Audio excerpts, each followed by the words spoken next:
Hey everyone, welcome to the PEPTALKZ Personal Empowerment Podcast, where we bring you unique perspectives meant to raise our conscious awareness by revealing truths, sacred knowledge, and by sharing practical, mystical, and spiritual tools and practices for the purpose of self-empowerment. So today, I would like to welcome and introduce to you my dear friend and mentor, Kristos T. He's the founder of the Universal Mastermind and also has an amazing mystery school. He's definitely a master of the mind with many gifts and talents and is an ever-evolving scholar and mentor. So just a little bit more about him. He is a translator of ancient texts, speaking, I believe, like maybe 5 or more ancient languages. Correct me if I'm wrong, Christos. He's a true mystic. That's true? Okay. He's a true mystic, a master magician, and a channel, a medium, a spiritual mentor, and an incredible advisor to myself and so many other people. So the thing I admire about you most, Christos, is you're always fully committed and devoted to your spiritual practices and your research and your work. And that inspires me to always do the same thing. So I can easily say also that you're one of the most intelligent people I've ever met. I just wanted, to say that. I want to point out to everybody, I did not pay you to say that. No, he didn't. I've worked with Christos for 6 years, and before that was doing healings with you and Foster, receiving healings from you and Foster, and advice and a lot of advice that really transformed my life. So I just feel honored to be speaking with you today and to be able to help share your wisdom and knowledge with the viewers. So welcome, and thank you for spending your time to join me here today. And Pleasure. If you want, please introduce yourself a little bit and let the viewers and listeners kind of know. I think you did an amazing job. Why you're here. Why'd you come here today? What am I doing? No, but one thing I would like to say is that because you mentioned the word mystic, and I kind of thought a lot about it lately, funny enough, what a mystic is. And I think that a mystic is somebody who's really, really devoted with no second questioning to a path, and I didn't have that much options to say, I don't want to do it, because you listed a little bit of my resume. Yeah. You see, there was a fraction of it. I can agree with it. And as much as I try to have what we would call a normal life, a mundane life, and from time to time, I achieve it, everything is committed to that one direction, to this one purpose, and to this one exploration.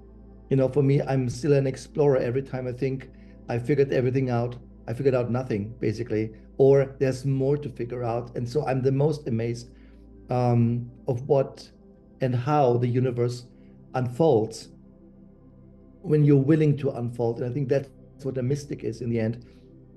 It needs a complete devotion to the purpose without second questioning. So I always say this, that I take this very, very serious. Yes. Because we talk about life here, talk about life choices. We make, we move our lives based on these spiritual interactions.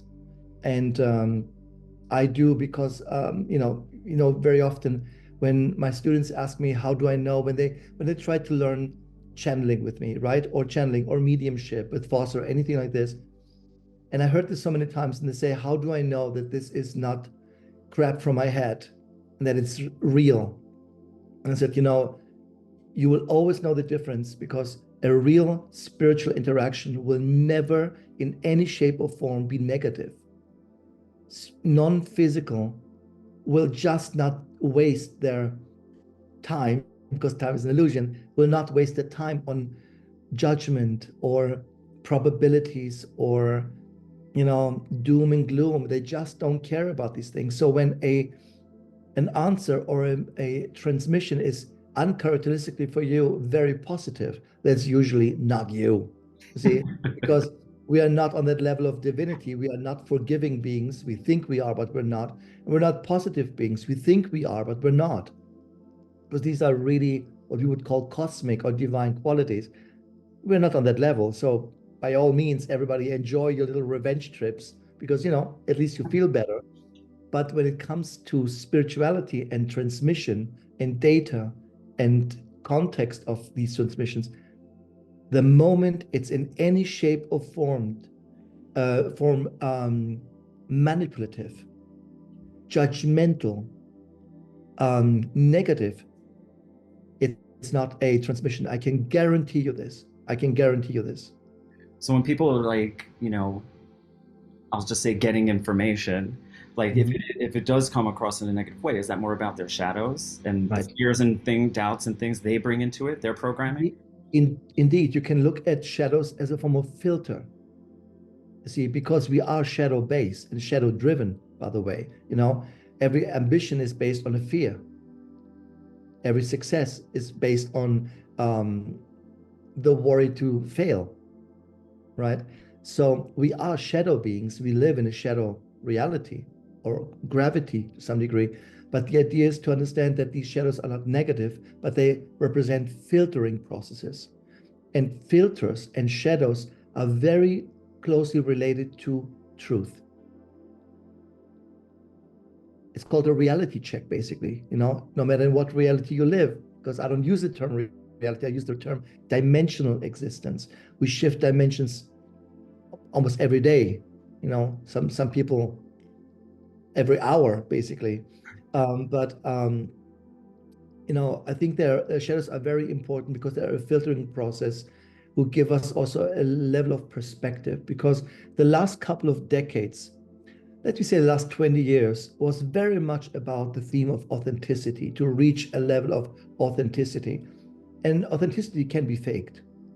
That's why we have also the breakdown of so many masters, right? We hear so many scandals about yoga teachers and gurus and manipulators, who all are scammers, basically. And, it's important to have a shadow to reveal this. Otherwise, if we would have a shadow, filter, that would not be revealed. And I think that because we did talk a little bit the other day about where things are going, I think that authenticity is being now exchanged for truth. I think that's going to be the motivating factor for the next 20 years with the Plutonic shift, because a big chapter is closing and a new one is starting, like it or not, but that's where we are. But I think also the theme of the next 20 years are changing, and I think that theme is truth. Oh, when you say that, I'm just like, that's like a relief to me, because even as a small child and like growing up and whatever, like something in me was always about the truth. Like I couldn't be dishonest. Like, and we delude ourselves sometimes, we don't want to face things or face a shadow, but I always knew the truth. So, I wasn't in an environment where truth was the ultimate. So I got some flack just for being honest. No, absolutely. You see, I got a compliment once from somebody, an astrologer, who looked at me with a side eye and said, the problem with you is that you say to the front what you say to the back. For me, you will not hear two different things. If I say to you, you're an idiot, to your face, I'm going to say it to your back too, because there is no two different things that I'm going to say. But in my upbringing, in my occult upbringing especially, truth was one of the most important, if not the most important concept, because in spirituality and the occult, no matter what tradition you go, it's really, really easy to get lost in fantasy. Yes. I'm a master. I see this on TikTok all day. People send me old stuff and say, is that real? I'm the most powerful witch in the world. I'm like, girl, you haven't met me. No, I'm just kidding. You haven't met me, but even I would, you see, but it is that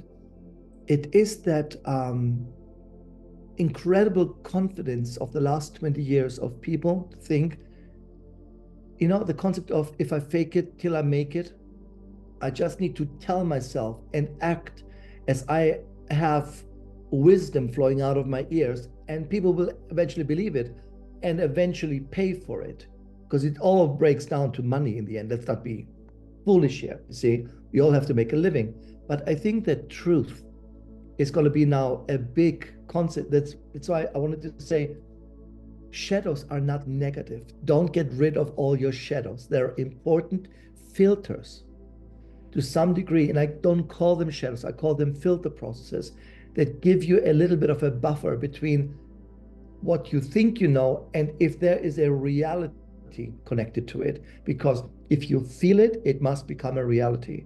Thoughts are powerful, but they're nothing compared to emotions. And so the thought creates a concept.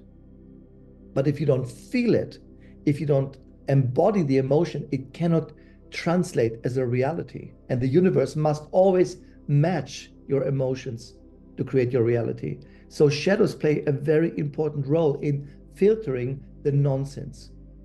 You see, but because some of them can be very annoying and very, you know, Sneaky. yeah, you know what I mean? We call them shadows, you know, but from my perspective and in my hermetic upbringing, it was always like there's nothing initially bad or dark in that sense. Everything has a purpose in the process of becoming. Yeah, for me, that's why I love, what I call shadow work for myself. But Right, it's right. basically like you're saying, is like I'm not afraid to look at all the illusions. I want the truth. Like That's when you exactly tell what it me, is. that's why I appreciate you so much, because and when you advise me, because it's just the truth, and I'm just like, yep. And you know, you can't hide. You can't hide from that, and you're not gonna, I feel, grow Yeah, or go beyond that illusion right. and live more and more truthful to yourself and your Absolutely. purpose Absolutely. if you don't see those things, if those Mm. illusions don't pop up and give you some challenges and grief. To me, it's an opportunity to No, to it address is. something that is hidden, that I've put away, and even maybe subconsciously I don't even know about it because it's been Right, suppressed. right. You see, in the larger context, um, in the larger context, everything you live is in the essence of what you believe. Every problem, it doesn't matter what it is a belief. If your problem is that you live in an abusive relationship, is your belief is I deserve this. Just to simplify things, of course. I mean, things are much more complex than that. But you understand, that's the idea of it. And I think also the concept is that a shadow can sometimes filter that belief and give a chance, an opportunity to say, do you really think that is true? That's how I see shadows. I use shadows in my work quite different, I have to say. They're more companions, if you want, and more closer to angels, if anything else, like experts. I use them like experts. And they give sometimes a really, really interesting insights, like, because I just don't see them as negative. They have a specific purpose, sometimes a very difficult job, but always for the better of the development. The development is always priority. You see, your path, your contract, your soul contract, the priority is on, in the larger scale, is the achievement, to achieve the purpose, to achieve the insight of what you came to do here in this fraction of what we call time, basically. You see, but we also have astrologic signs and astrologic um, constellations which announce these periods. And so we are literally just, I think, a month away from Pluto entering Aquarius, and that is a major, major theme for us because it is it's an era-defining planet. You see, it always defines society and members and people, but it also excavates everything that has been done so far, not because only to reveal if something is negative or bad, but is it true? You see, and I saw this. See, I love Netflix documentaries about fake gurus. I just love it. And what you see is, in the end, how they're building themselves up. And there's a period where people just flock to them, bring them money, their time, their energy. I mean, the craziest things you can imagine. And they take and say, yeah, that's, yeah, I'll take, you give me. What does Osho need 17 Rolls Royces for, or 20, whatever he had, or Sai Baba with his 500 Baccarat chandeliers? What the hell do you need that for? You see, but now comes a period where the truth will be revealed. And now we see and know, some things were completely fake. Some things were criminals. Some things were abusive. Some things were, manipulative to some degree. And that is something very, very necessary with Pluto.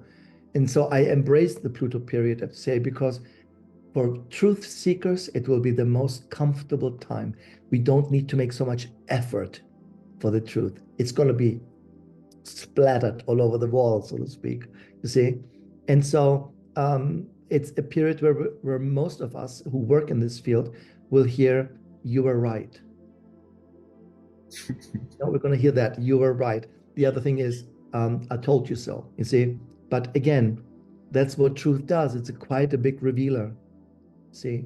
And that is where we are right now, and it will stay with a little bit of a flip, I think, in September to November, where it goes back to Capricorn. It will stay until 44, I think. So it's going to be an era-defining period for us, you see?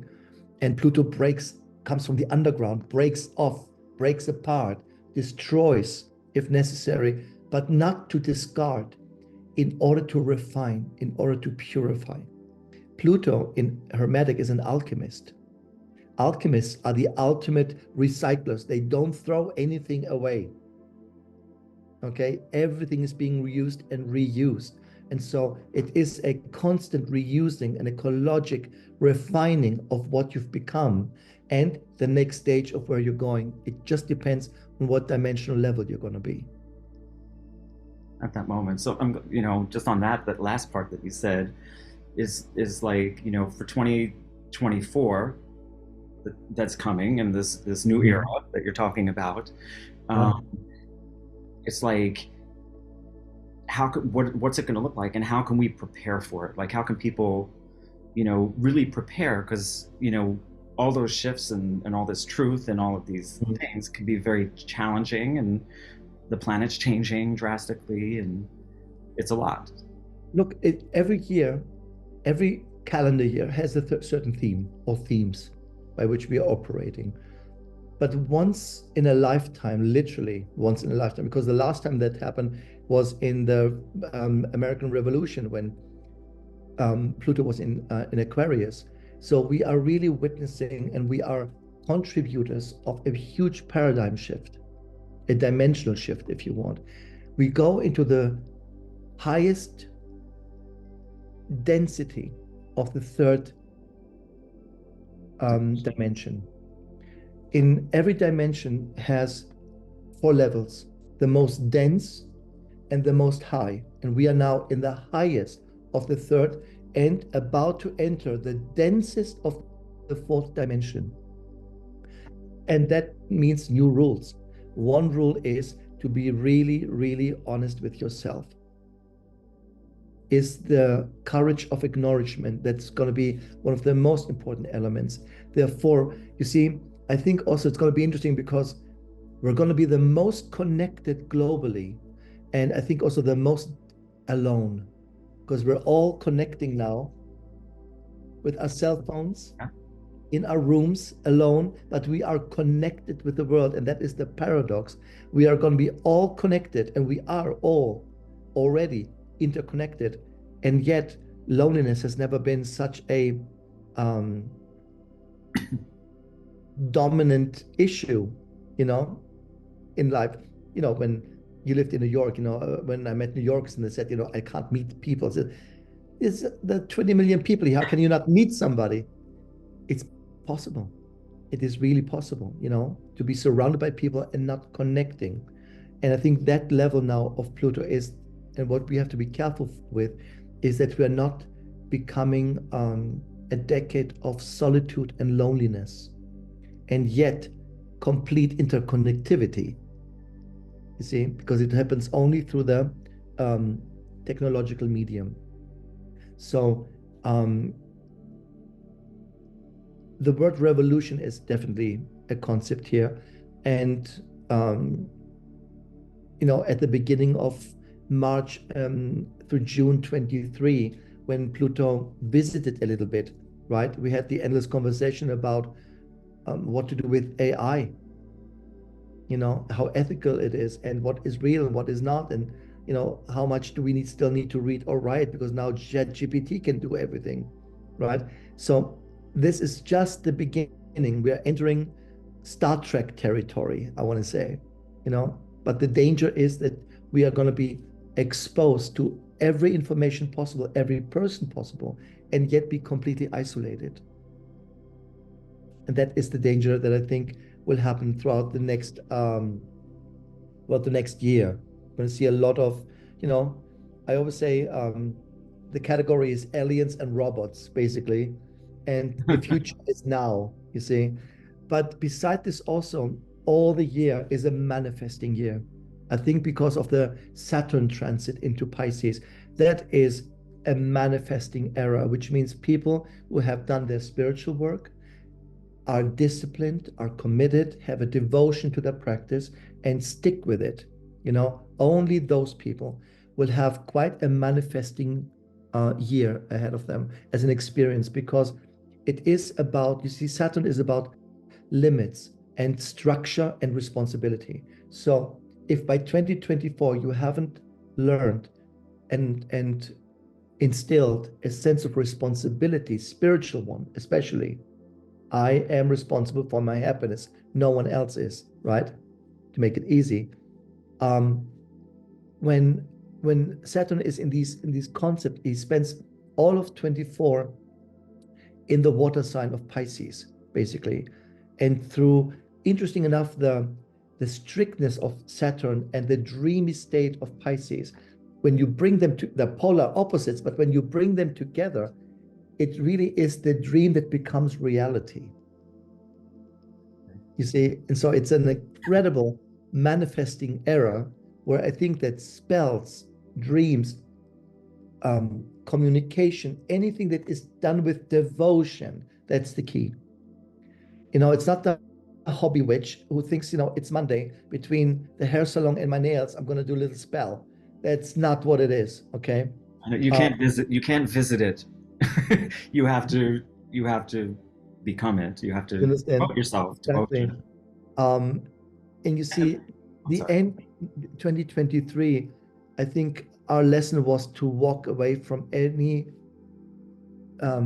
exhausting idea of what success should be, of what we should be, what we should, anything exhausting and tired and draining of an idea. That is what we had to learn. You just have to walk away from it. In other words, if you haven't achieved something by now, you might want to walk away from it if it is draining, ill-making, exhausting, stressing, and so on, you see.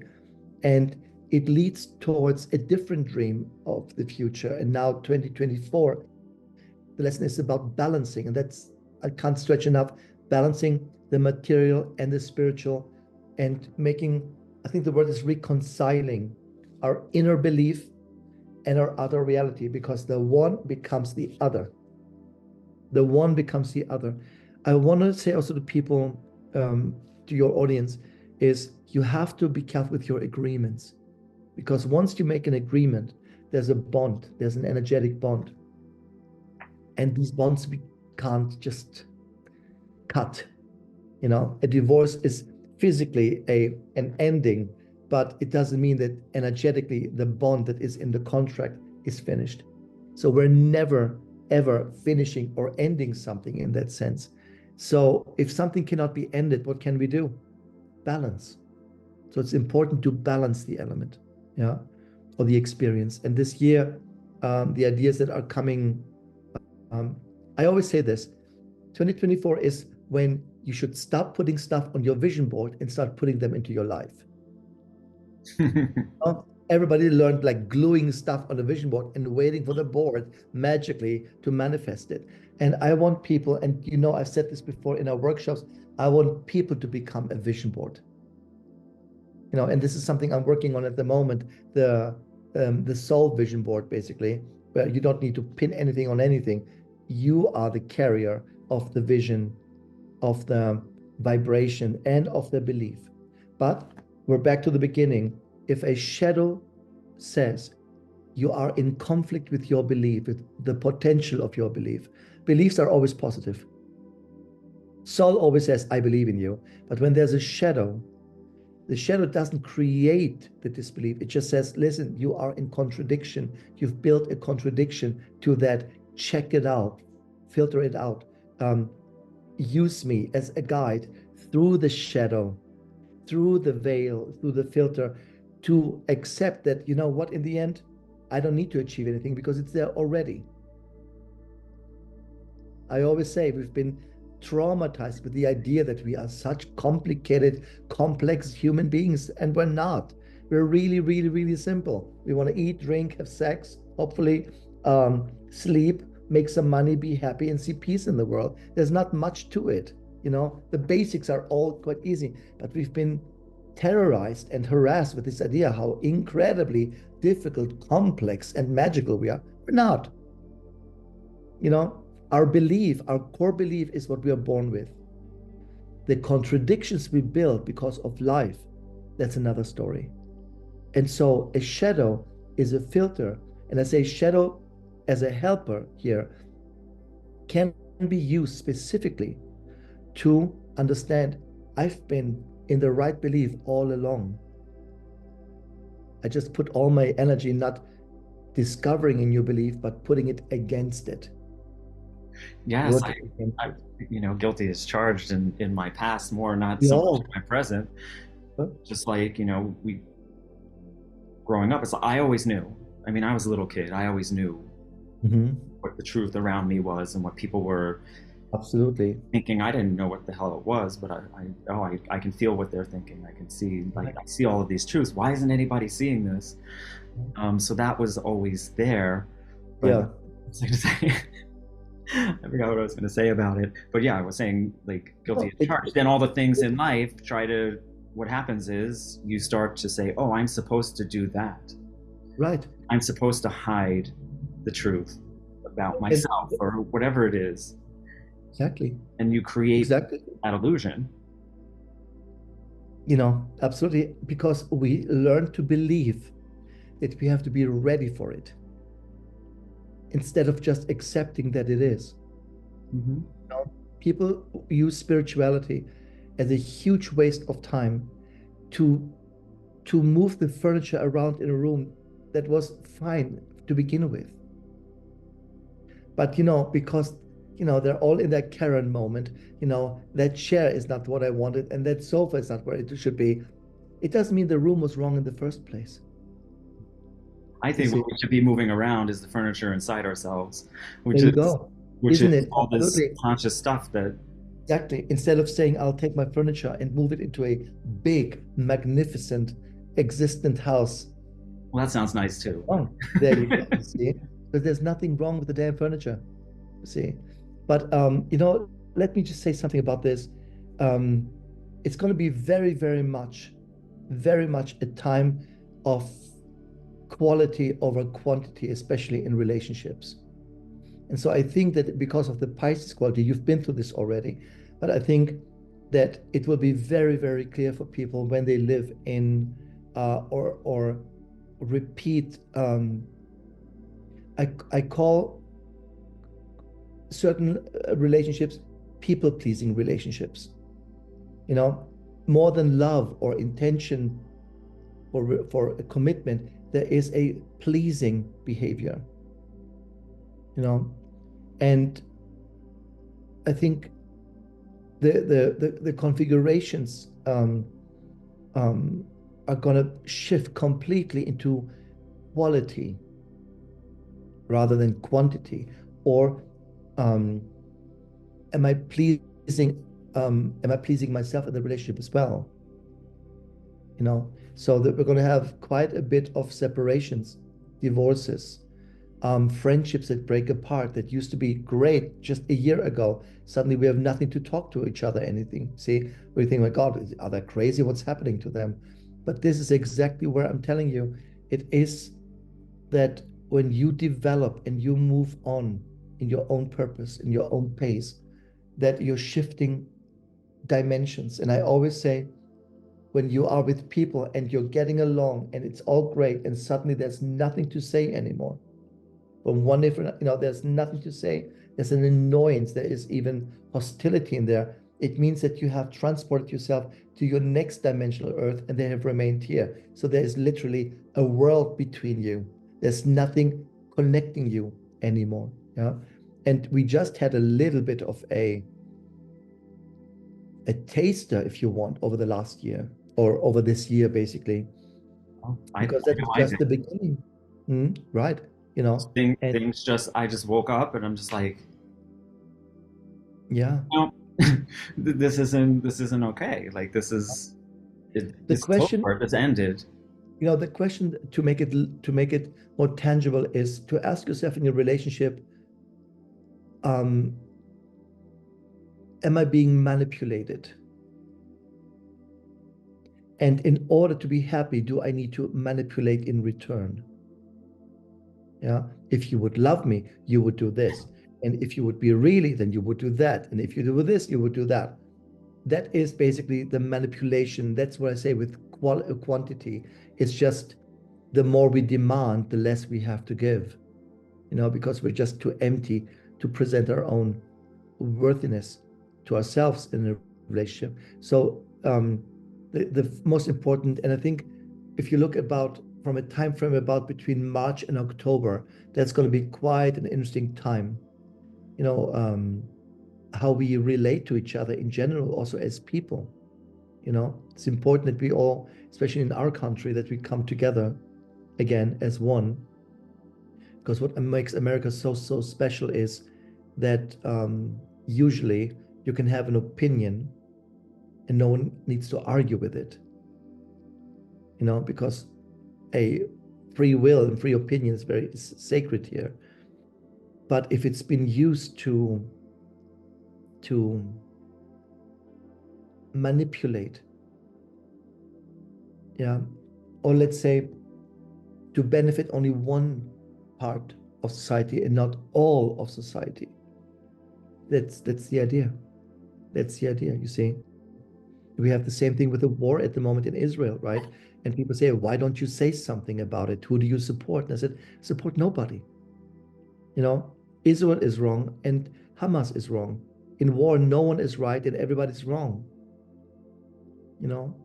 There's always another way. It's just people are not willing to let go of control and actually see people for who they are as just people. Exactly. And I think this is, as drastic as it is, I think this is our period, our Plutonic period, where through some wars or danger for war, I want to say, we all kind of wake up and say, listen, do we even want this? Do we even want this? I have a lot of Jewish friends, of course, and they're all, of course, it's atrocious what happened. There's no question about it, and I like revenge. So I think, that's how it goes. I believe in revenge very much, but in the end of the day, it's not a solution, and we have to see that. And people ask me, when will this finally be over? I said, when people come together, because there is now a movement, and this is so Plutonic, where Palestinians come say, we are not Hamas, and Jews come say, we are not the government. And when Jews and Palestinians come together, ignore their leaders, and start to lead out of their faith and their belief, that's what's going to change the whole thing. I've been asked this the last time we went to Israel years ago. And I said, there's going to be no political peace. It's going to be a social, a human peace. See? But as long governments, and as long Palestine, the land of Palestine, has oil underneath it, everybody wants, Mm-hmm. And there lies the manipulation. It's not really people. It's never been about the people. Not at war. It's never been about the people. It's been about the greed. It's been about the greed. Just look at the geologic configurations of these areas, you know what I mean? But again, Pluto right on time begins a conflict, it begins a war. But with Saturn as a companion, Saturn shows the truth. Saturn shows the truth. My Jewish teachers, my teachers would have never accepted this kind of behavior from their government. Never. They say we have nothing to do with this, right? And I think it's a drastic period. It's a dramatic period, and it's a really important period, because this is so symptomatic. What happens on a larger scale, what will happen in a smaller scale. And conflict is good, because conflict means the running out of shadows. Mm-hmm. We've run out of shadows to filter, and now just get the full experience and see where you want to bring this next. Nostradamus talks about this period. You will go this way, or you will go that way. He talks about it in his quadrants, and he speaks about 2027 as a very important year where everything goes to poop, basically, or we finally transcend. I think it will go to poop, because that's just the nature of things. But I'm not going to be on the poop earth. I'm going to be on the. I was just going to say that. I'm like, exactly. There's different realities that you can. I'm going to make sure I drag you by the hair to that dimension. We're going to be on that dimension. Take me with you. We're going to be on a dimensional earth that doesn't need this experience. See, we transcend every day, every morning when we wake up. Yeah, we're in a different next level of experience. Absolutely. And that's why I'm saying it's quality over quantity. So it's rather about the quality of relationships rather than on whose side am I. So all that nonsense that we saw also in the US will stop, by the way, the reps against the Democrats and so on, because I can understand both sides very well. That's the idea. I just think that religion has to start paying its taxes and and start paying the taxes and keep their nose out of politics, because it's in the law. I know. It's amazing to me that there is no separation between the church and the. There has to be, absolutely. Because spiritual only one belief. How many different religions? There you go. So religion is the one that's making the decisions. Like, it makes no sense. That's no. And again, when we look a little bit also at Jupiter for 2024, which is quite interesting, he meets Uranus in the sky. Now, Uranus is, of course, a troublemaker, but this is once every 12-year transit. Of course, that brings, and that's what I'm the most excited about, is a major scientific, artistic, technologic innovations.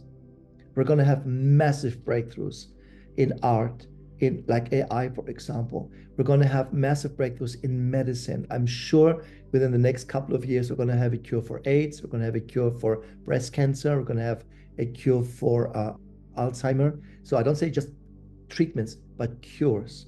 I think we're really, really close now for these breakthroughs and also in innovations.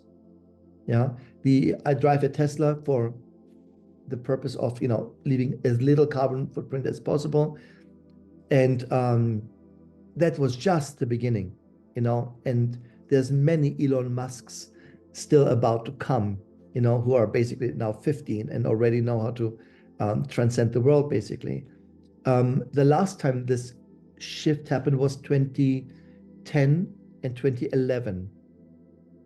And that was a little bit how we launched the collective brand era.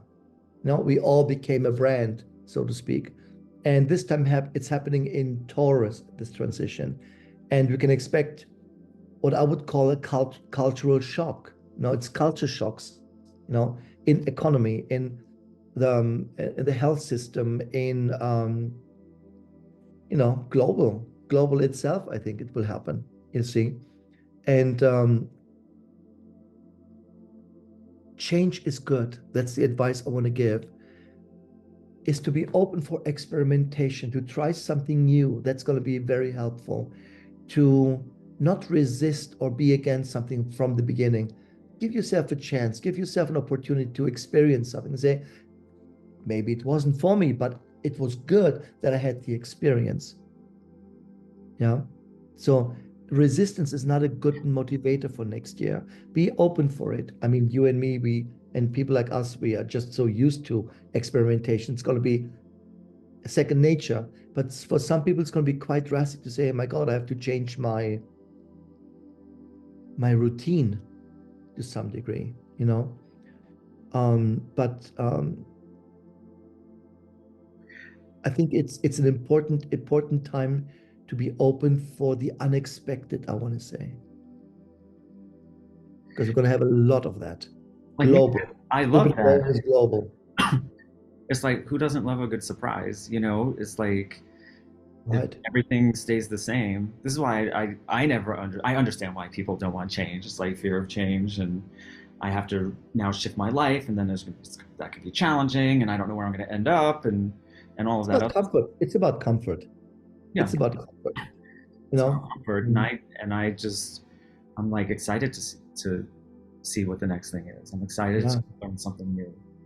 Yeah, because you see, I mean, what Jupiter also does very well is he helps us sort through the chaos. And there's going to be a lot of that, you know. My guide said in a very funny way, next year will be a long episode of hoarders on TV, you know, when you go to these houses. Yes, I know. You know, it's going to be a very interesting year globally of hoarders. And they have to sort through the chaos, basically. You see, chaos, I think, is very important, because chaos is uncontrolled success. Yeah. Got it? Yeah. That's what chaos is. So for me, sorting through chaos is to see where you're wasting your energy unsuccessfully or unfulfilled. And controlling chaos and using chaos in magic, for example, is to use pure energy. It's the pure tapestry and fabric of energy, of what becomes reality, right? From May onward, I say to people, Marie Kondo your lives. You know, accept chaos, not to stay with chaos, but to go through it by understanding that chaos is an unused form of success. It's potential for us. Chaos magic is a whole branch in magic, is about creating something out of nothing. And so chaos is not nothing, but it is unformed matter. It's like energy. Energy doesn't do anything unless it gets an intention. See, therefore, a vision board is wonderful, but it's also dead intention. It doesn't go anywhere. You have to translate the intention into your system. How much of what's on your vision board can you apply and play with in your everyday life to have a resonance, so to speak, you see? So again, from our perspective, there is nothing innate negative. Everything has a certain purpose for the achievement of reaching the highest good in what you can achieve in one or more lifetimes or any existences. This is not the only way to live, thank God, right? Goddess too. But this is going to be definitely an interesting time that it's the first time since 2012, 13, you know, we're going through this kind of chaos, we would say. And looking back at that time, you can find clues, but what areas in your life will begin to grow, to flourish, to reach new heights, new possibilities, especially late spring, early summer in that period. And just don't,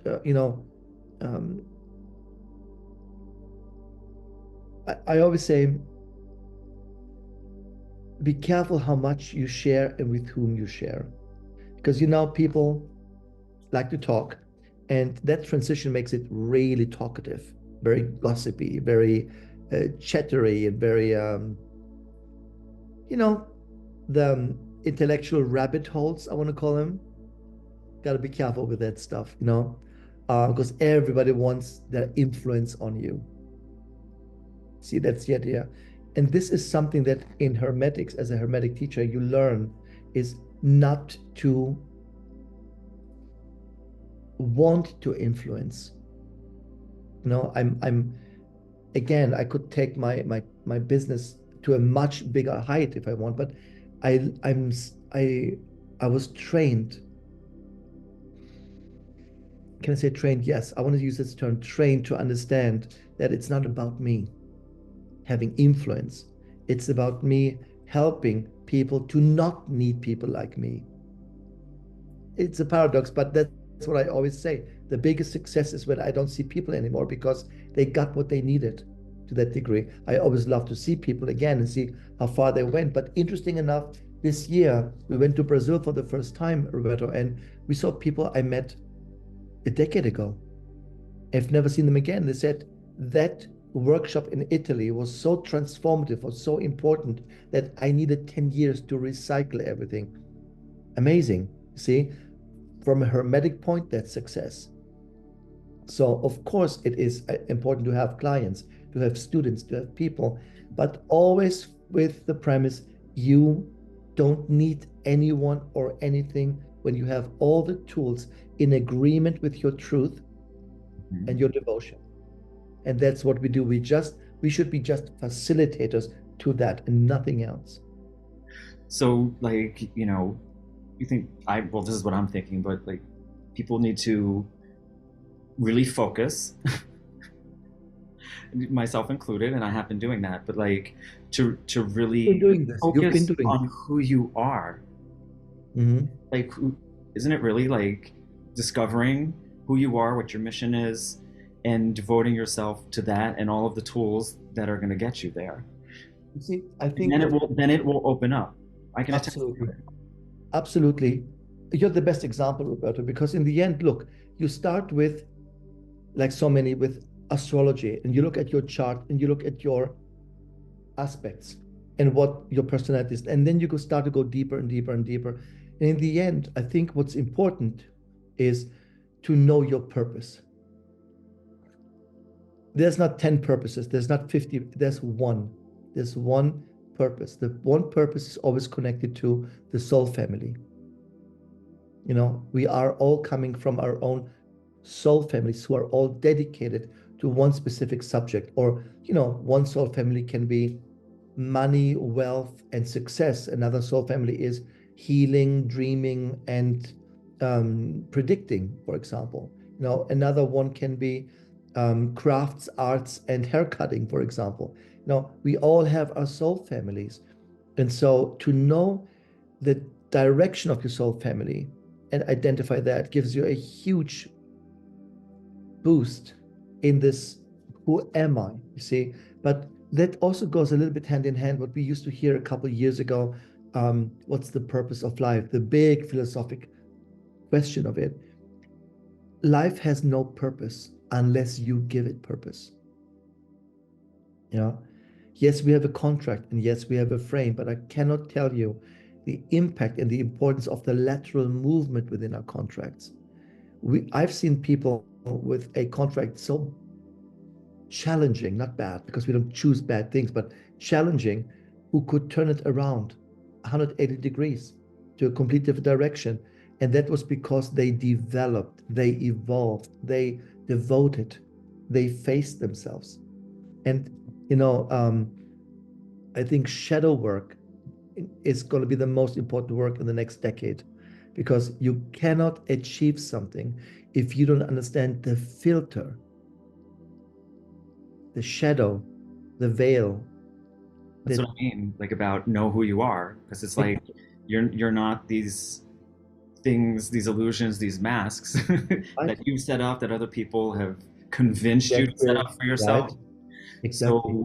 So it's like to know who you are, and then you're going to know what that purpose is. And I knew, I felt it all along, and I tried different ways of getting there, and it wasn't working. And I just kept having, I would say, like, shift your environment. If it's not working, shift your environment. That's exactly what it's almost Just the feel next part. negative. Yeah.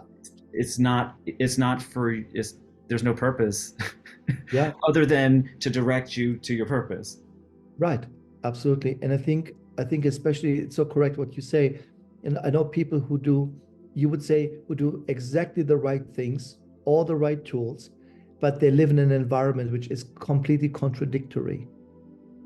And ultimately, it's better to be alone than to live in a contradiction. Yeah. Well, Because it's also very lonely in that contradiction, absolutely. even though Because, it appears that there's people around you. I always say one innate desire in humans is that we want to find a tribe, and a tribe is an environment which speaks our language, who speaks our mind, speaks our similarity. And, you know, we saw this with the riots at the Capitol. A couple thousand people came together who said, we're speaking that language. Yes, but the language was fine, the wording was wrong. You see, the language was not the issue, it's the way you express it that was wrong. It cannot damage somebody, and vice versa, of course. And so when people evolve and they find their purpose, they realize quite often, first thing, I'm not being supported in the language that I speak now. And people say after 20 years of marriage, I just don't understand her anymore. I don't even know who he is. I hear this once a I week. I received hear this, that. I received that right?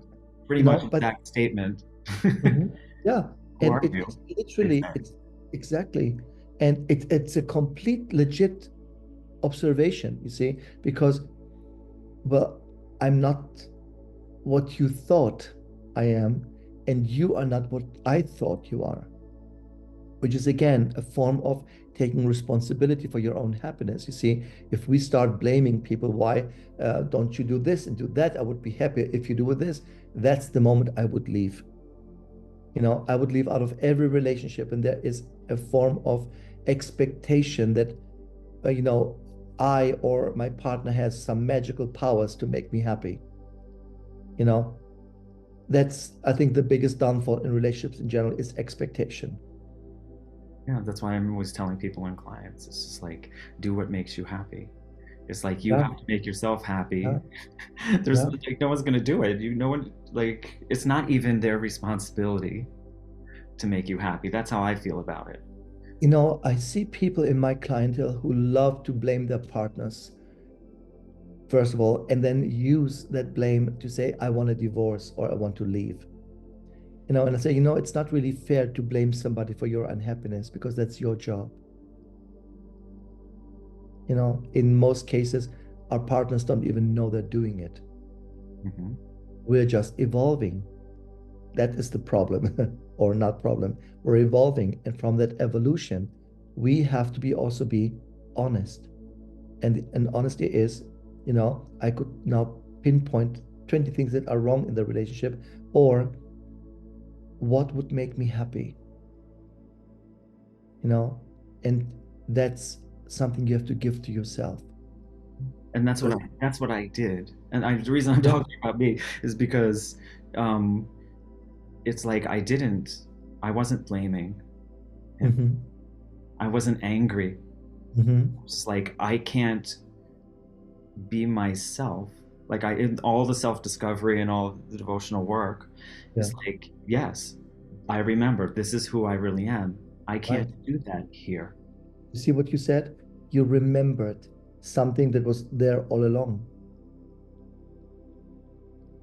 Yeah. And that's what I'm describing to people. You have to remember who you are, not find out who you are. There's nothing to find out. What we find out is, in the end, the ultimate memory. It's like, I'm fine, I'm okay, I'm good in those aspects where I am. It's an acknowledgement of what is, not what else do I have to do. That's why I'm so conflicted with traditional therapy because it goes on and on and on and on and on. I mean, you know, how many mothers can you blame? You know what I mean? I always say people blame the parents, and I'm like, how many can you blame? Right? And I had like a few mothers, so I had a lot, you know. Well, I didn't blame but them. again, we love to blame our parents, and I'm sure, I'm telling you, some parents, we hear horrific stories of what parents do to their children, but we hear also stories what children do to their parents. You know, we Yeah. hear about abuse of children, but we hear not so much about abuse of children towards their parents. I have also these stories. We hear, of course, men abusing women, but we don't hear so many of women abusing men. I hear them in my practice quite a bit, you know, but it's I've not witnessed considered it. because it's not considered abuse in their belief because I'm a woman. So a woman does not abuse in her nature. Oh, they do. You see, abuse is a human element. It's not a gender element. See, so it's interesting when I see children terrorizing their parents, you Mhm. know, and abusing their parents. I've You know? completely watched that unfold. Absolutely. See, People. it's hard to see that and hard to say that, but in the end, um, our purpose rarely will involve another person. Rarely means if you have a purpose like a mission. Foster, for example, you know, Foster had a mission. I mean, he has you know 50 million people in his contract, you know, where I don't have that many. I have a big contract, but not that many by any means.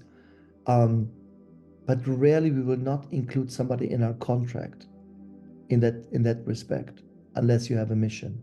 And missionaries, they are, you know, missionaries are doomed to feel frustrated because it's not about them, it's not about their life, it's about the purpose and more. It's about really being a example of the purpose to other people. So the discipline, the ethic, the moral, the inner compass, you know, the moral compass that you need, the philosophy that you live is by which you're going to be measured, you know, and faking it's just not enough anymore, or sounding smart. You have to live it. And so I say to people, just look how these people live. What do they do? What's their impact, you know? And again, back to the beginning, Pluto comes and says, I'll show you the truth. And now, my God, here is another Netflix documentary about another nutcase, you know, who basically made people believe certain things. And I don't blame these people, because the desire is improvement. I think also a big problem, Roberto, is they want the American improvement, which is lose 20 pounds in 10 days. That kind of improvement, you know. It's a society which convinced each other that I have a key to do things fast, you know, within Rather a than week. voting your, and it doesn't work. I It, mean, it could work temporarily, but like it if you feels devote yourself to something, then it becomes totally. a habit, and then you get to whatever goal it is, even if it's just weight loss. It's exactly what it is, you know. It's just so simplified, you know, and therefore we have this, you know, this society now of 30 plus years, you know, 30 somethings, which were called rainbow children and crystal children and what was it, indigo children, you know. I tell you, half of them are all assholes.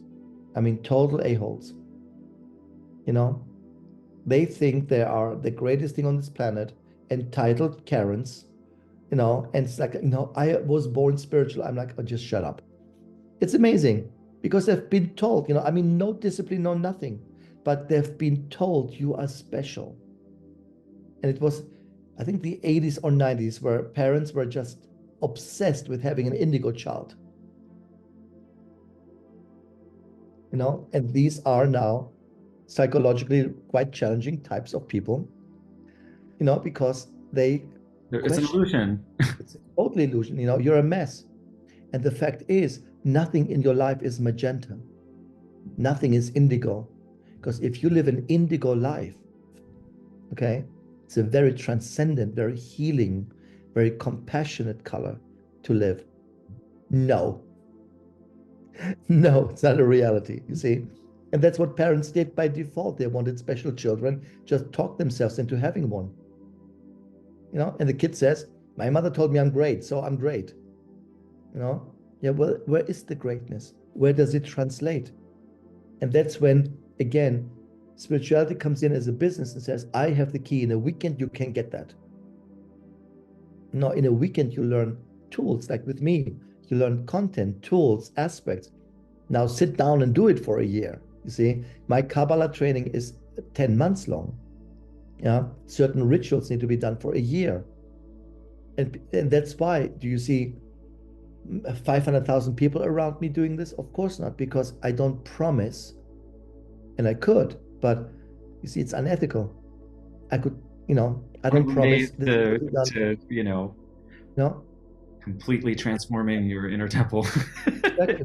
Doesn't happen that way. Or for what was it the other time with one of our friends, for 10,000 in Egypt, I'm going to make you a medium within a week or something.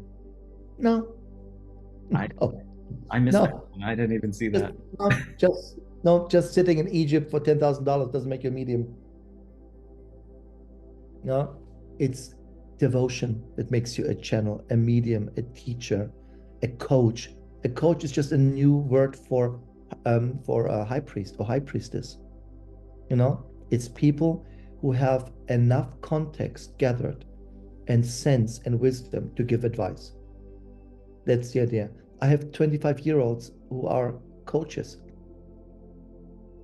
And they say, why am I not successful? Because you know nothing about life.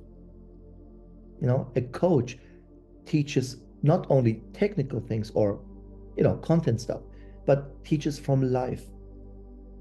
And when you're 25, unless you're going through Gaza at the moment, right? Or genocide or Holocaust, what do you know? You know nothing. See? So authenticity, again, will be exchanged because everybody can be authentic if they want to believe it.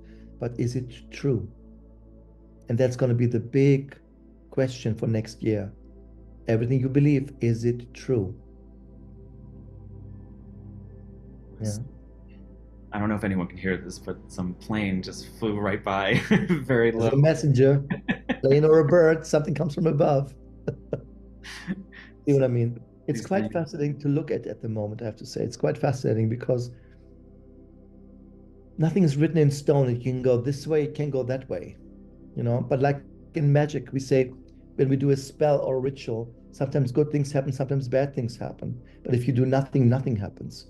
So in the craft, even a negative outcome is a good outcome because at least something happened. You see, you want to shift something. If you do nothing, nothing happens. I know, I did my rituals and things, and I tend to just go for it and see what happens. And it's exactly what I do. It is a level. You see, I think ritual work is. I come from rituals. I come from temples. Temple work is my work. It is the unpredictability how universal energy responds to the ritual.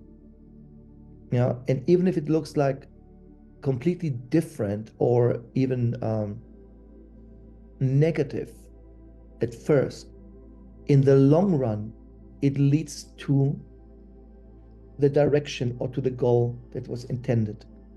And I always say to my God, why did this work and not that? Or why was this good and not that?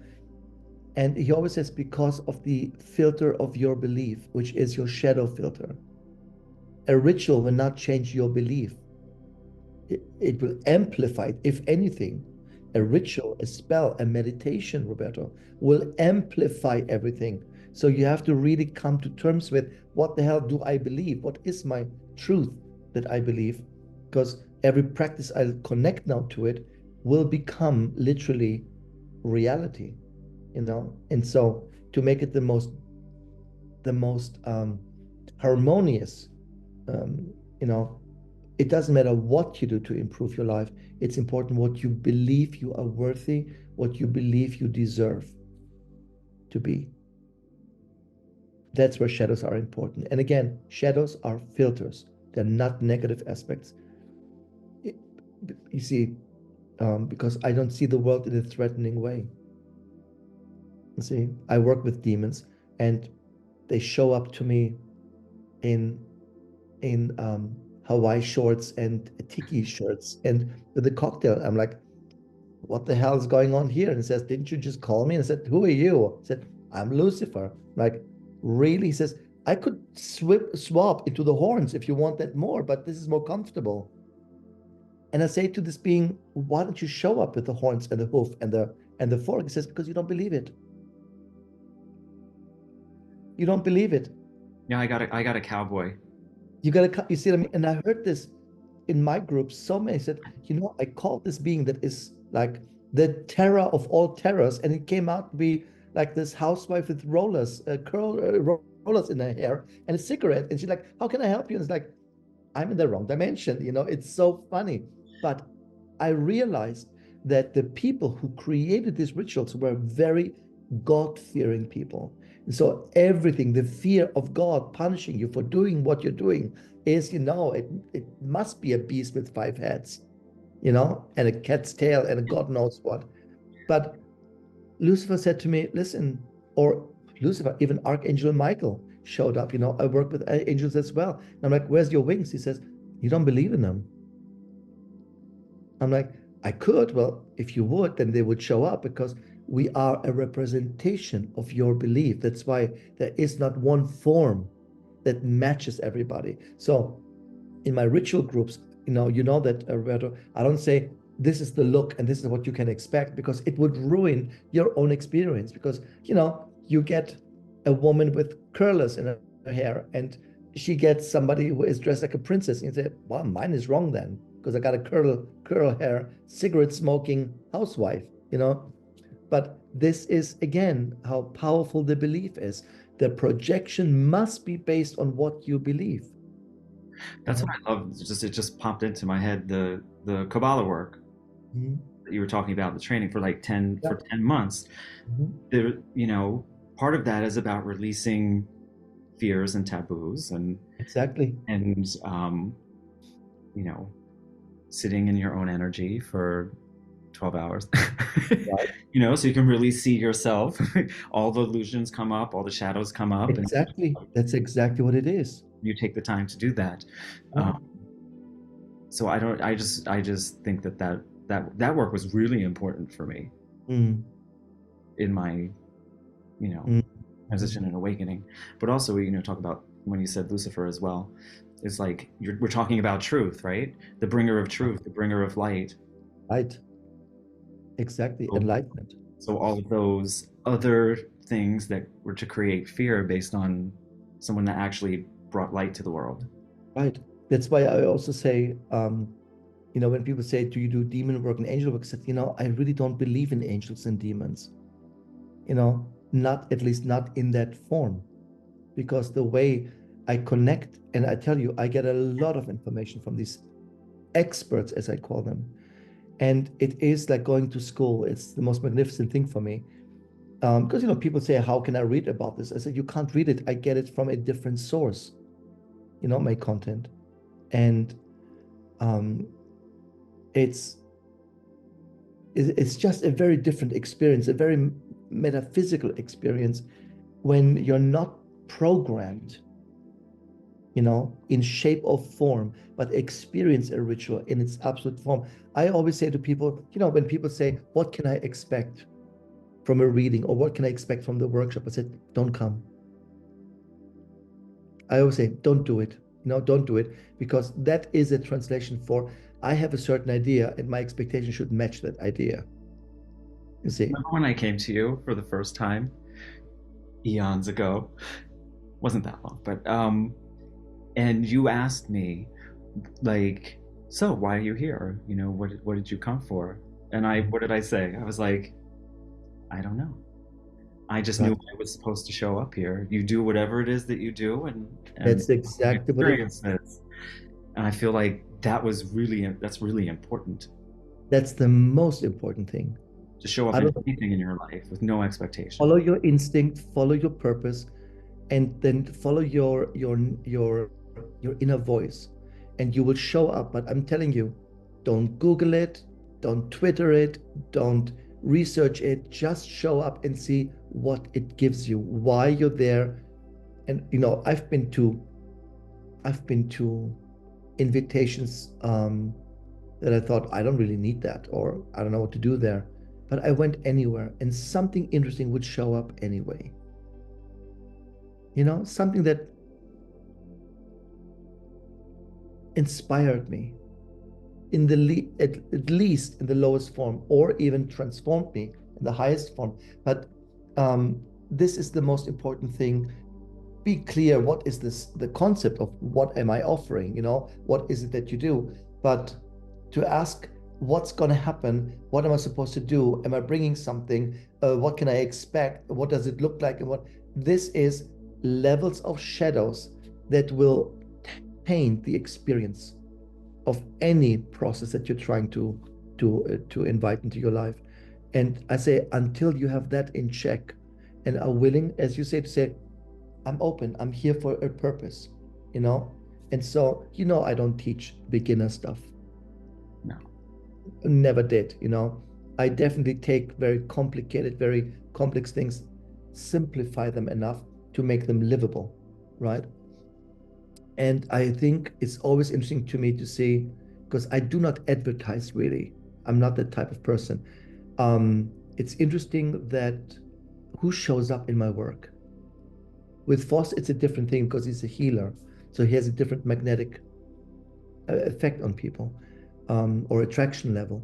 But for me, it's really interesting to see who will show up to learn evocation, who will show up to learn Hecatean principles. Was it, I don't say, but he's harassing me for I don't know how long. Terrorizing me to do a Enochian Vimeo. And I said, Foster, Enochian is a really dangerous and complicated system if you come in with the wrong belief. Mm-hmm. It's the most amazing experience. I was like, keep telling him to do it. I'm telling you. I want to show up for that. And I said, no, you have to pay me for 3 months because this is how long it's going to take to create a 5,000-page workbook, because this is how complex it is. And to break it down and to simplify a system like this, it would not be fair to a concept like this, because it's quite complete in what it is. But I said, listen, I would love to do it, but it's interesting to see who shows up. People I would never expect from a look. We're talking about some wonderful people from Singapore that I love, I have to say, that are in your group with Foster. And I'm like, I would never think that they would be interested in anything remotely like that, but they're like, yep, totally into it, and we're totally doing it. And I'm like, okay, you see. And that was a great experience for me, is whoever will come. You just show up and give the best possible way to not be needed later. Yes, I love that concept. Mm-hmm. Because I live by that too. That's the whole purpose of, this is why I'm doing also the podcast and a lot of the other things I'm doing, and even when I work with clients, because I want them to learn how to do all of this for themselves and empower themselves. That's what your work did for me, because it was all the information and I devoted myself to it. Yeah. Myself to myself. And it doesn't feel like work, it's a joy. Right, absolutely. An interesting thing my guide said lately, he said, stop telling people learn. They don't need to learn, they need to know. And so these days I say, I want you to know, not I want you to learn. And it translates vibrationally really different, you see, because learning means you're missing something to some degree, and you need to make an effort to get it. But knowing what you're learning is a very different quality. And that comes from devotion. And that was the beginning of participate in the learning. Absolutely. Absolutely. You want to know, you see, and that's what happened with me getting into Enochian and thinking, how would I teach this in the most joyful and sacred way, because it's a sacred act. It's a sacred act for sure. And my guide said, don't teach, help them to know. And I thought that was a twist in the whole approach, because that gave me a different insight into how I would put it together. Instead of thinking like a teacher, thinking more of a mystic, who I know how to do it. I know how to do it. For me, it's easy. Let me show you. Let me show you, exactly. Let me see what you do with it. Exactly. That's exactly what it is. And that is for me the best. You see, I remember seeing on YouTube, or it was on TV even, a documentary about the Hidalgo. Hidalgo was the voice coach of Maria Callas. And she describes Maria Callas, of course, in rehearsals, being disciplined, absolutely disciplined. And she said, after a period of teaching and practicing and doing, she said, there came the performance. And all I did, I could lean back and just enjoy the performance. You see, and that is a true teacher. They don't need to sit and say, could be better. Pitching, off, right? She would just say, let me enjoy this now. And that is something that I thought I want to bring this into in my spiritual system, into magic especially, because the sacred act of ritualizing an experience is exactly that. It's sacred in its act, and I want people to know what they're doing, not to reproduce what they learned, but knowing. See, again, we're going into a different territory now. We're going to a different territory now with the new aeon. It's all about knowing and authenticity, but in a truthful form. Yeah. It's like, I want to be authentic. It's like, no, you have to become authentic. Remember that you are already authentic. Nothing else in authenticity made you. Right? I don't even think about that word for myself. I'm just like, okay, I know what I'm supposed to be doing. Right. So let me just do that, and any other things going on around me are not really influencing that. Unless you allow them, unless you invite it in. That's what I'm saying. The people who listen to us now, I would like to really think about one thing. What am I giving permission to?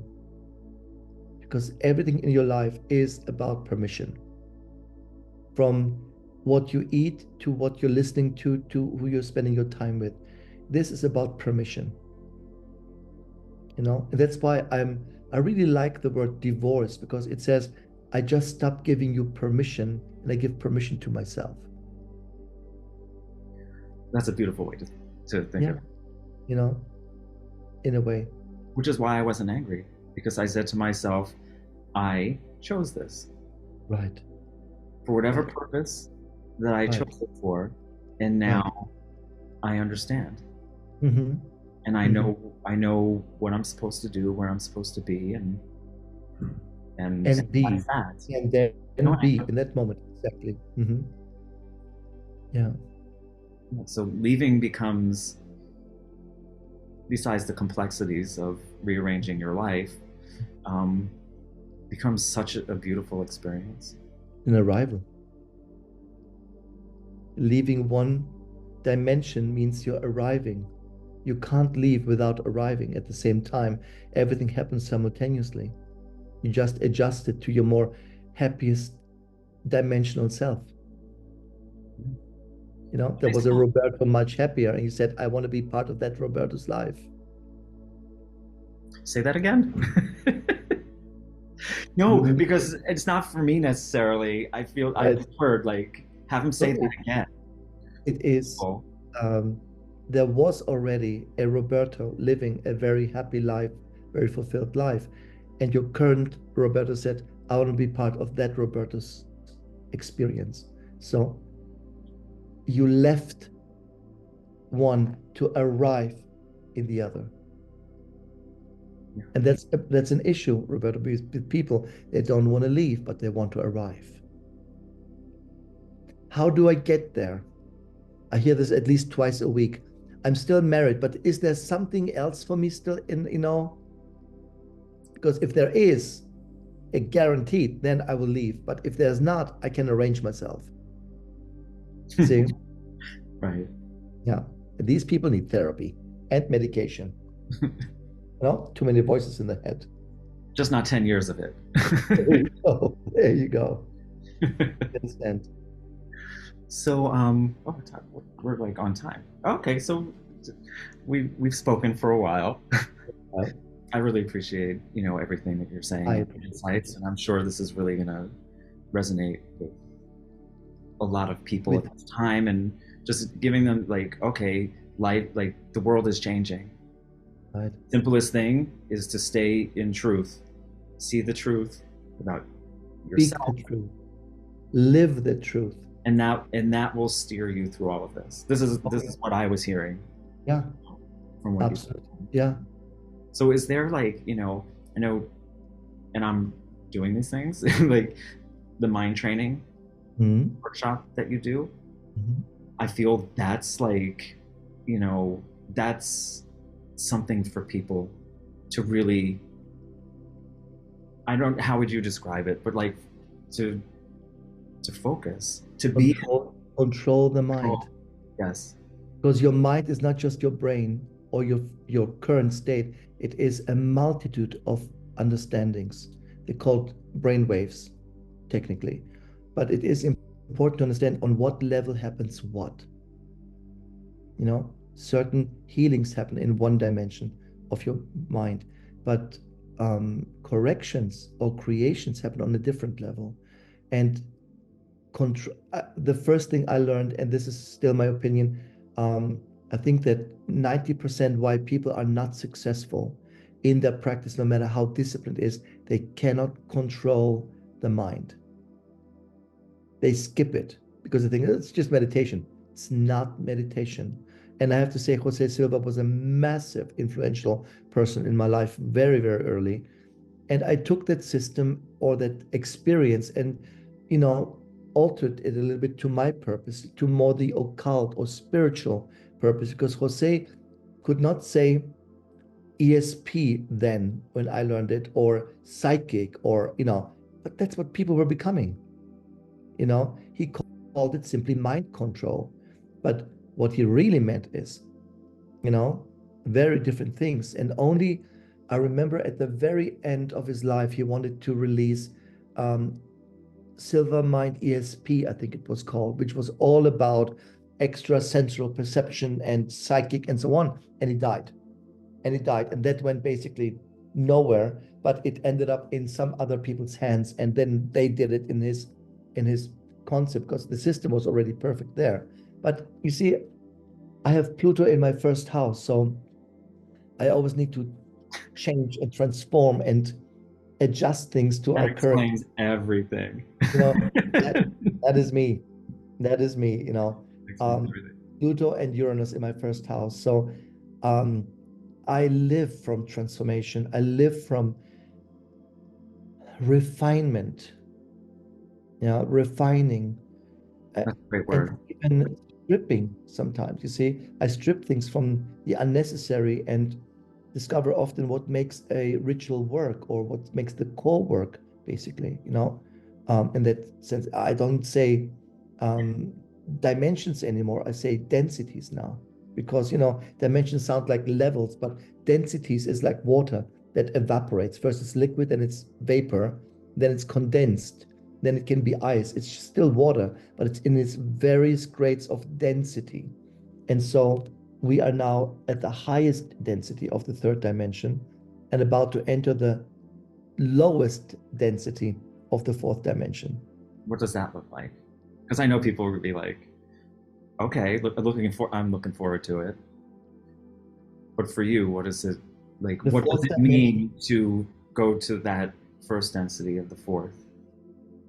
it would mean that a complete rearrangement of belief, a complete reformation, revolution, if you want. That's what Pluto does in that level, which means that the lowest density of a dimension is always the most transformative, the most chaotic, also as at times, the most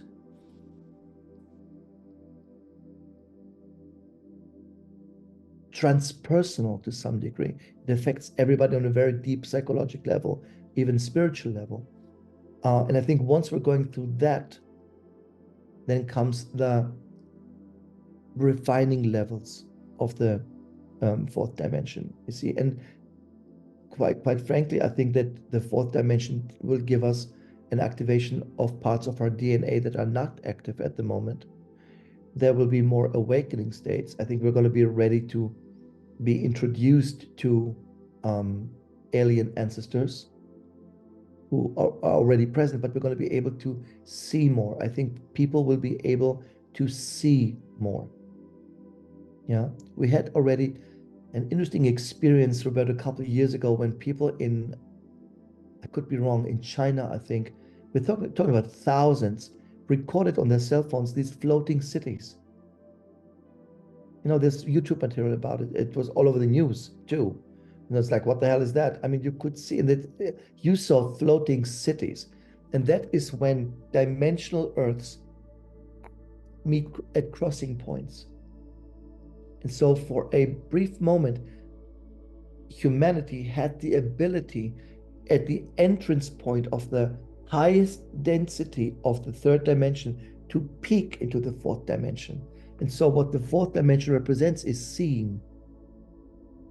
We're going to have a lot of people.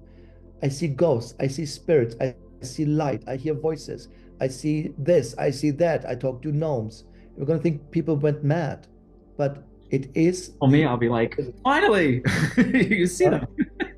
finally, you see, and we're going to see the world the way it is. Yes, the world the way it is. And so the more higher we go in these densities, fifth dimension, sixth dimension, by the fifth, we don't need the physicality anymore. So we're going to enter the transcending tribes, which is the non-physical, which are now giving us advice, guides, angels, and so on. They are from a highest fifth and highest sixth dimensional gravity, so to speak. And they just don't need physicality anymore necessarily to express themselves. And we're going towards it.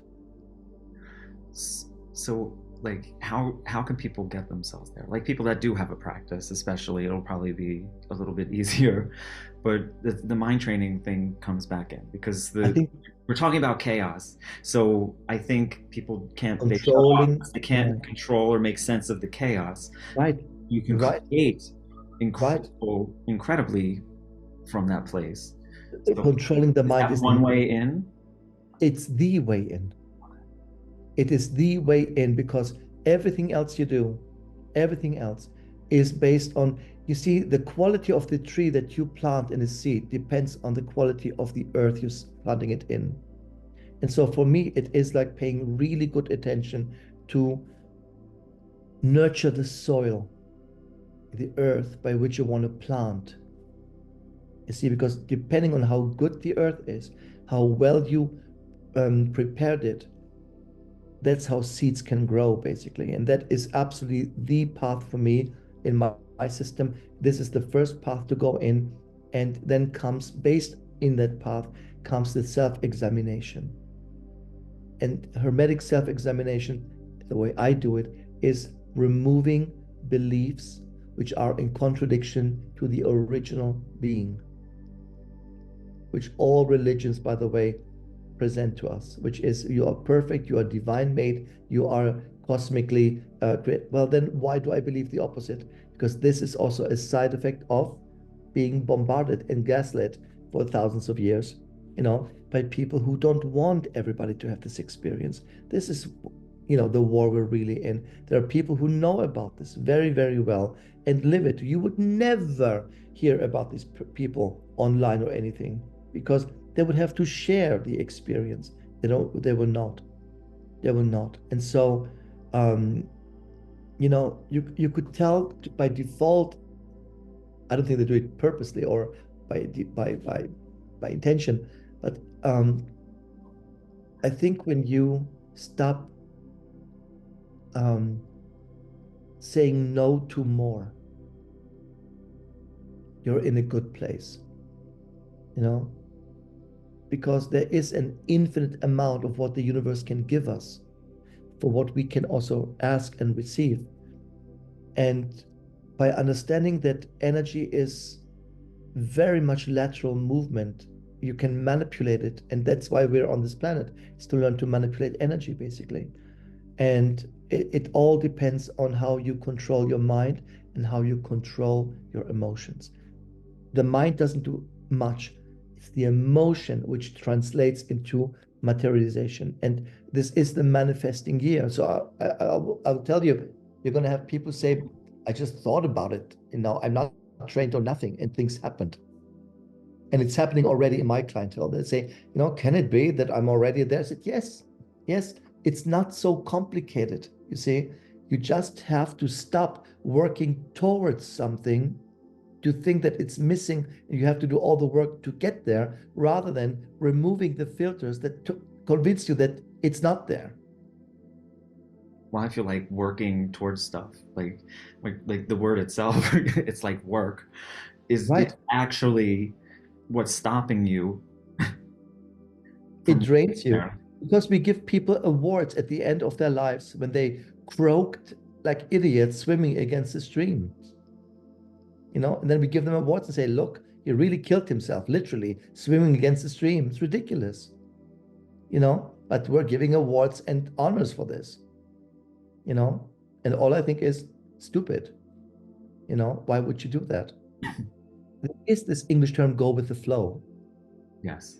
And I'll tell you, there is a big spiritual truth to it, because go with the flow means trust the flow.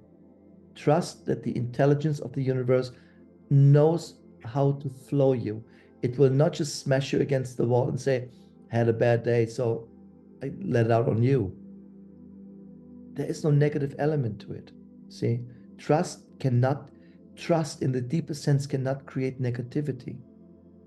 I've seen people who trusted in their faith so much they could literally create what we call miracle healings. I've seen them. I've seen these people, where medicine says can't help them. They're done. And these people rely on the only thing they have left, and that is their faith, their belief in their faith. I don't mean this religiously necessarily, but they say, I'm not going to die from this. Can say what you want. I'm not going to go down with this. And they don't. Yeah. You see, because they accept in that moment that this is my truth. This will not kill me. This will not bring me down. See? That's what I said during COVID. Mm-hmm. Absolutely. I loved it. I was just like, no. I wouldn't mind another one. I wouldn't mind another pandemic. I loved it. Because you fly everywhere, you're exhausted. It was great. We created Foster's Vimeo series. Finally, we're talking for years and years about it. Said, Foster, if you die, this is all gone, what you know. What I know. I mean, I put a lot of stuff in these Vimeos and I produced them. But I said, you can't touch anyone. It's quarantine. The only one working is me online. Why don't we just start recording and producing some of these videos we talked about? Because, we can give people a little something to work with now that they're all at home. We started with like 9. I think we're about to produce number 65. We have 65 seasons. The whole archive. And he talks already about season 7. See, and this is what COVID did for us. It really gave us the time to sit down and put something so substantial together that now, again, he has these groups, and he enjoys it very much. And He says, that's going to be my life's work, basically, because everything I know, everything I research, everything in every direction, every subject is in these Vimeos. And without COVID, that would have never been a thing. And like my whole transformation in doing that work, because during COVID I was in my basement in this Exactly. little room that I sequestered for myself, and I was doing the work. I had time to do it. That's exactly what it is, you see. And so that was actually quite, for spiritual terms, quite a powerful time, because people were disciplined. They had nowhere else to go. So it really gave them a great opportunity. And our students, I tell you, we did not lose one person to COVID. Not one person. I'm very proud to say that, because they're all relied on us. Of course, we did lives and we did connections with groups and we talked with people, and we guided them through the period, and not one person. Not one person. It goes back to what you're saying, belief. And knowing the truth. Right. It's like this work lets you know and see the truth. Like I can't even do it justice, because there's so much.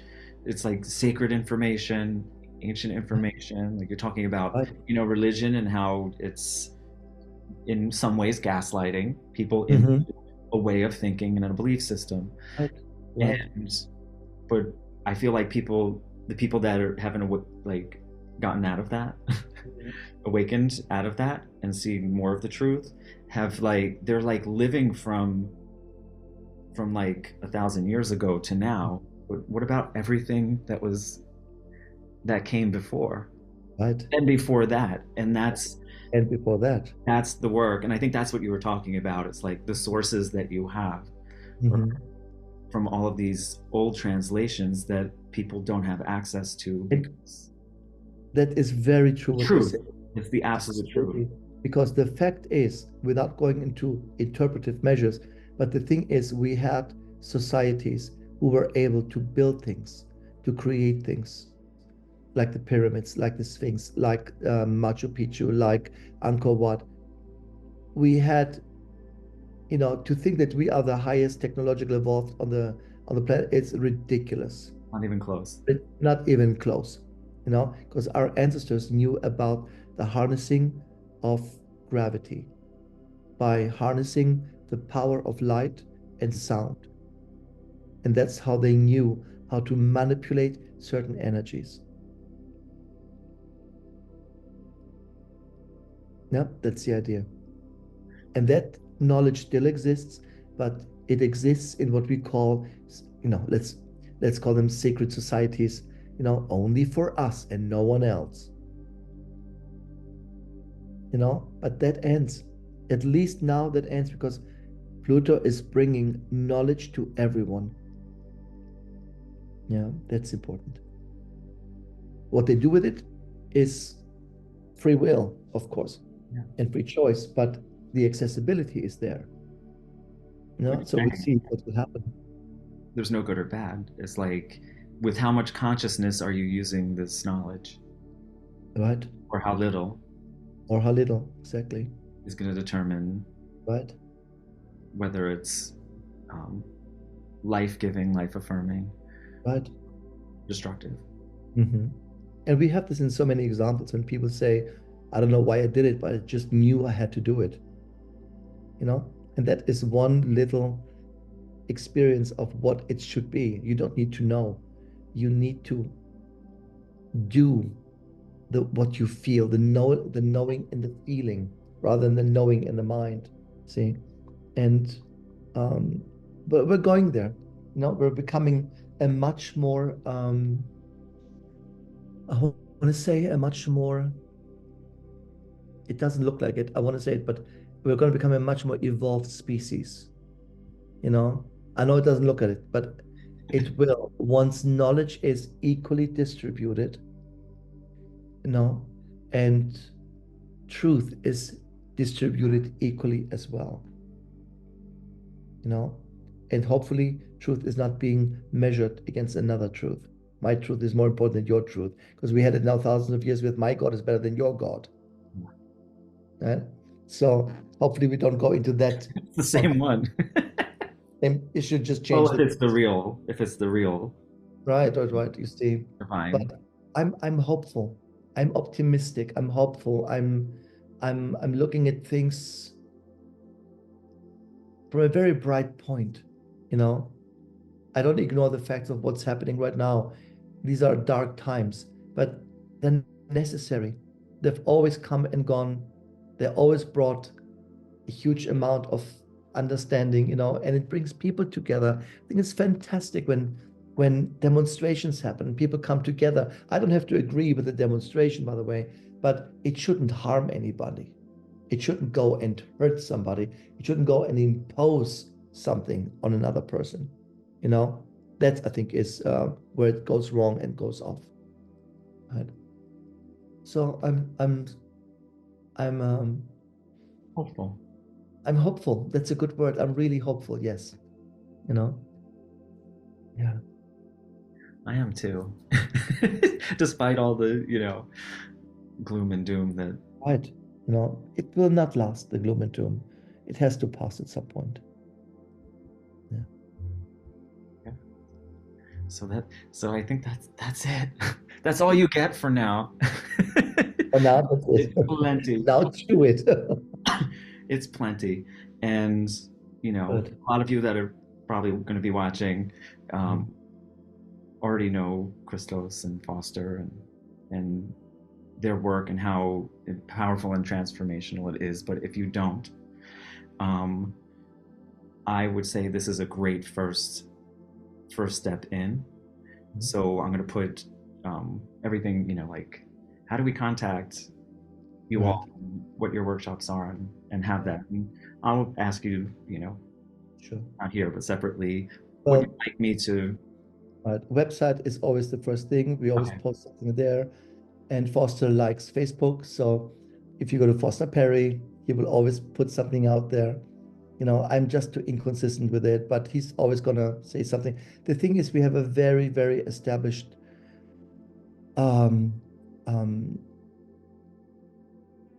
audience, I want to say. And we usually, by the time we start a tour, it's usually sold out already. In a sense, but this is really Foster's work. He's a renowned shaman and a renowned teacher, of course, in the world. And, but, social media is a great concept right now. Some can find me through Foster. I don't have anything separate at the moment. And we do a podcast too, very inconsistent, but we do it, which is our Golden Hummingbird podcast on BuzzFeed, I think it's called. Also on YouTube, you can find it as Universal Mastermind. I list them all there. So there's enough to research and find a little bit and, get a taster for it. And if it's something that, again, people feel that sounds interesting, I want to do, I'm going to demand discipline. Foster is much more, but not much, but he's much more gentle with people in this. For me, if you don't plan to show up, don't come. Yeah. Because it's so. You said something similar to me. Yeah. Okay, Roberto, you're saying you want to do this, so you have to devote yourself. Either you're in, you're out, you're out. You don't do your homework, you don't do the app working. Yeah. We're not going to bother. That's exactly what it is, because energy, time is one thing, but energy is very important. And we're not going to be full of energy. Energy and strength are two very different things. You can have a strong body and a strong mind, but if you don't have the energy for it, it's not going to help you much. So I think that is a very important element to balance. And if somebody says, 2024, I'm going to make this a year where I'm going to devote myself disciplined every day, to some degree. I don't say all day, but half an hour every day to certain practice, a certain thing, because the Vimeos, they're literal. It's a mystery school. I always wanted to build a mystery school, and that's the only way I could contribute to building it, basically. And then you are on your own pace. You can look at certain chapters and work them through in your own pace. And you need to do it. And you need to. You need to. You have to. You have to work with it and work with it. Oh yeah, it's very practical. Because you see, the thing is, we just don't have the luxury anymore. And I don't want to build an ashram where you have to give up your life to come to live with me just to learn something. That's ridiculous. The teaching comes to you, but it's your job to put it into effect. Yeah, just like it's important. For me, I learned, Roberto, very early in my life.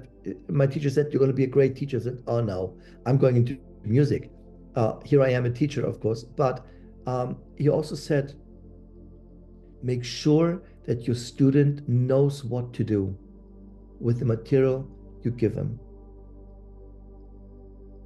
so that they don't bother you or don't need you, or every 5 minutes, what am I going to do now? What am I going to do now? This is bad teaching. Good teaching is, you got it? Yes, go home, do it. Well, that's what I feel with it, because it's like, these, like, each, like you say, there's about 65 of them. Each Vimeo itself can be like, a lifelong. Absolutely.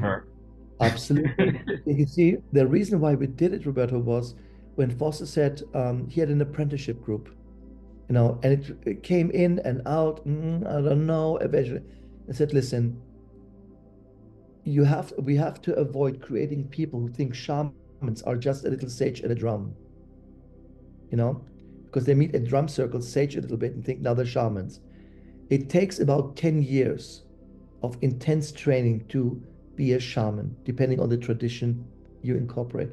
And I'm telling you, I met people, it's exactly the same with how ayahuasca is being abused. I've never been in the experience, but we went to Peru, and I understood from Foster the sacredness of the rite and the sacredness of the process. And there was a sign outside a little cafe saying ayahuasca happy hour. And my guide said, the apocalypse had begun, the apocalypse has begun. I said, what do you mean? He said, look at this. They're taking something very sacred, and it's almost ridiculed to just get high. It's like a spiritual addiction. Absolutely. To me, and that is what makes me upset. And then the medicine takes over. Like, if you're not, it's detrimental if you don't treat it in a sacred way. With ayahuasca specifically, I realize it is a medicine plant. It's a medicine teacher attached to it, highly intelligent. If you have a problem, the plant will help you. But if you just do it for, let's see what happens, it will beat your mind and beat your ass. You're going to go through hellhole, basically. Because it is a healing plant, not let's have some fun plant at happy hour. That's why they're called sacred plants, and not, just hammer yourself. Yeah, and I think that's, like you were talking about, the shortcuts, the quick way to get. I'm not against them. I'm not against them. Sometimes people are so dense that they have a hard time, getting over that hill, right? As I say, or having. I don't mind this at all, because I have people who said they had a wonderful experience and it helped them a lot in their process. I believe very much in microdosing. I've seen people on ADHD medication for 20 years switching to microdosing, and they feel like themselves again. So I totally believe that plants of that caliber will help when you need help. They are incredible helpers, but you use them just to, get high and just to, overcome your shortcomings. They're gonna beat your ass, I'm telling you. They're very strict teachers. So, I warn people, I said, listen, do it with the right intention, with the right mindset, then you're gonna have a good experience. I had somebody do a lot of work, do a lot of inner work before you do that. Work. That's going to prepare your system. Exactly. I had somebody who did that, who did exactly this. She went to Peru, expected to vomit and poop her soul out, basically. That's what happens. You drink a poison. And she said, I had none of that. I drank it, and it got a little warm, and I saw everybody, puking their souls out, basically. And I said, I don't know, I have a really wonderful experience. And her trip, her visit to the dimensional were very positive, very, very whole, I want to say, you see. And she said it was clear. And then she said, did it work for me because I didn't vomit everything out and didn't, soil myself? I said, you did the inner work. You went with a very different kind of inner preparation. And the plant said, great job. Let me guide you through, not kick you through. Yeah. But ayahuasca is or San Pedro mushroom, they are nurses. I always see them as nurses dressed, always ready to heal. Yeah. But it needs to be done in a very respectful, sacred place. It's like inviting an archangel for dinner. You're not going to just wear your flip-flops. You're going to get dressed and, get something nice to eat. It's that kind of energy, that kind of, preparation that you bring. And then the experience can be great, and that applies to everything in spirituality. Don't look at it as techniques or concepts. Look at it as living beings, living intelligences, that you invite. And when they see, wow, Roberto is really on it. He meditates, he breathes, he respects, he thinks about things. There's half the work is done already. See, now let's work on the next level. And that's what they do. So we can improve any practice simply by doing the minimum basic. Yeah. I agree. I'm glad you talked about that because that's around me a lot. Yeah. I'm not against it. I haven't done it. Right. I want to, and I want to get there through all of this work. Right. Or I then say, okay, I've reached this certain point. Exactly. Now what's left? There's more, like you're saying. Right. Now Roberto, the thing is, at this point, you don't need it. Yes. Because if you would go, it would be for curiosity. Because the plant would say, what are you doing here? What are you doing here? And that's exactly what happened to me. I've only been high in my life once by accident. Yes, that was the accident. Yeah. The gummies. They looked like Haribo gummies. They looked like little gummies. Me too. Okay, it's gummies. And I'm eating one after the other, thinking it's gummy bears.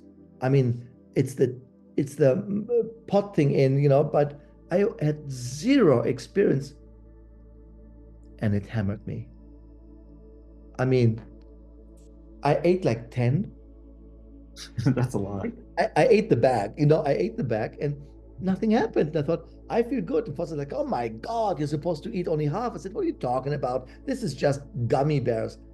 Within 2 minutes, all I heard was Talk about being in a different gravity. I'm telling you, and for the next 10 hours, I just fell asleep. And my body said, don't ever do that again. But in a strict voice, don't ever do that again. You don't need that. I said, sorry, I thought it's gummy bears. So, and then I was hungry. A little gummy bear. I eat them so rarely anyway, but I realized I don't need that. I don't need that. This experience, this level of intensity, I can achieve by ritual work and by meditative work. My form, I don't say trance work. Easy to get to that, and I see anyway already, so I don't need another opener to see. Will the mind training get people there? Because there are people that they're more dense. It's like you've been doing this your whole life. I've been. Might be a little easier for us.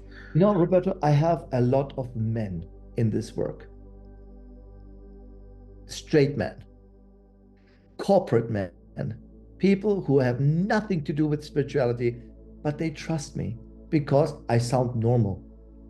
They say, when you say something, I can understand it. So they trust me. Said, listen, be open for it and look at this program and just do it. And they love it. They say it makes absolute sense.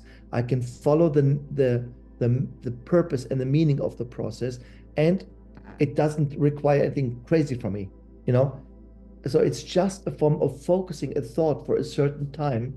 And that's it. And it's funny enough, it's people who I would consider really dense, who feel very drawn to this. And the training that I did it in Italy the first time, funny enough. And the people now, the men especially, they're writing me every week. They say, you can't even imagine how much I think I'm co-producing here. I'm co-creating here with my thoughts. It's getting faster and faster. I said, yes. You see, they would not call it any spiritual experience, but that's what it is.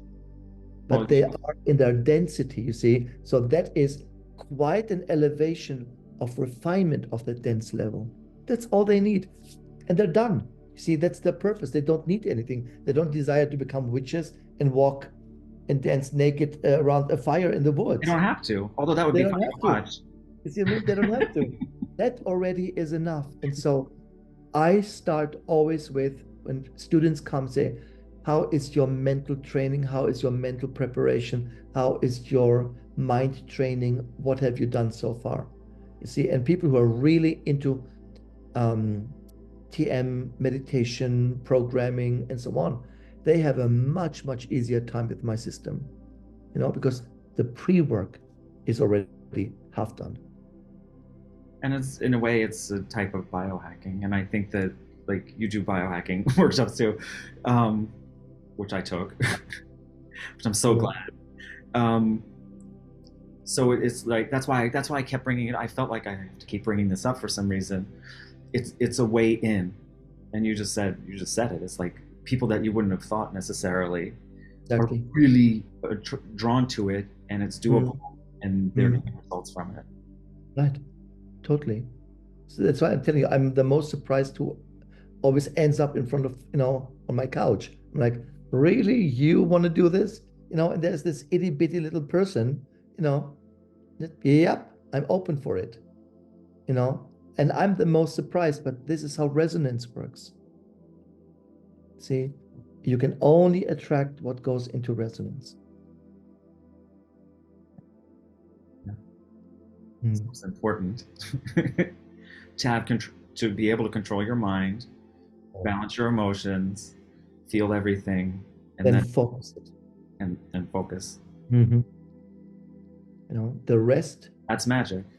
It's quantum physics. That is quantum physics in its purest core, in its essence. Yes. Yeah. Yeah. So I'm gonna leave it at that. Because let's do that. Yeah, let's do that. We'll reconvene another time, maybe. So thank you so much for doing me with me. I really appreciate all the support and all of your advising and all of your teachings, and Foster's as well. And I know you're integrated into all of the things that he's presenting as well. Thank you for showing us what you're doing with it, because it's quite exciting, I have to say. You had quite a tsunami of an experience, but that's the purpose. And I'm Pisces, so here comes Pluto. Pisces. Anyway, get some rest. No more gummies to get that rest. No. And I don't know, I will see you soon. I'll talk to you soon. Any blessings. And I'm going to really get on that mind training. Absolutely. Let me know. Thank you. Take good care. You too. Bye-bye.